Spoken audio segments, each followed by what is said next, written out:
Imagine two people investing all their savings. Investor A spends months studying market trends and building a balanced portfolio, but the market takes a hit and they lose 50,000 rupees. Investor B does zero research, follows a blind rumor, and happens to double their money. Ask most people who made the better decision, and they'll point to Investor B. We see the profit and instinctively assume the path that led there was the right one. But according to professional poker champion Annie Duke, that's a fundamental misunderstanding of how the world works. Judging a decision based only on its outcome is a mistake that keeps us from actually improving our thinking. This trap is what Duke calls resulting. It's the tendency to look at a lucky win and call it genius, or to look at a calculated loss and call it a failure. Resulting guarantees long-term failure because it hides our mistakes.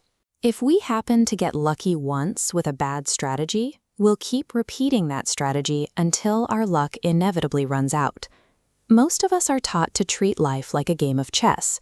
We believe that if we follow the rules and make logical moves, we will move closer to a win every time. But chess is a game of perfect information. Real life isn't. It's full of hidden variables, sudden market shifts, and pure luck that can shatter even the most logical plan in an instant. Life is actually much closer to a game of poker. You can play your hand perfectly according to the math and still lose to someone who played terribly but caught a lucky card. To succeed, we have to move past the rigid logic of the chessboard and learn how to navigate a world built on chaotic probabilities. We often demand 100% certainty before we act. We want to be sure a business will succeed or a stock will go up because that certainty feels safe. This black and white thinking is dangerous. When we expect a sure thing and reality delivers something else, we often spiral into an emotional collapse, unable to process why our certainty failed us. The poker mindset replaces "I know" with "I think there's a 65% chance." This small shift in language changes how you view the world. You stop looking for guarantees and start weighing the odds. When Virat Kohli strikes a ball, his technique doesn't guarantee a boundary. Instead, his skill increases the probability that he will score runs against a bowler he cannot fully control. Thinking in percentages insulates our emotions. If you take a high probability bet and it fails, you don't panic. You simply recognize that you hit the unlucky side of the percentage, and you stay rational for the next hand. Imagine a shopkeeper who spends millions opening a clothing showroom. Even as sales drop for a year, they keep investing more money just to avoid admitting the original idea isn't working. This happens because we tie our identity to our opinions. When we do that, evidence that we're wrong feels like a personal attack, making it impossible to objectively look at the facts. The antidote is building a truth team, a group of people you trust who are explicitly encouraged to disagree with you. Their job isn't to be nice, it's to hunt for your blind spots. They question your assumptions and highlight risks you've ignored before those risks turn into expensive mistakes. True strength isn't found in fiercely defending your beliefs. It's found in the humility to seek out people who can prove you wrong so you can find the truth. Our memories are unreliable. When a decision goes poorly, we often rewrite history and tell ourselves, "I knew that would happen," even if we were completely confident at the time.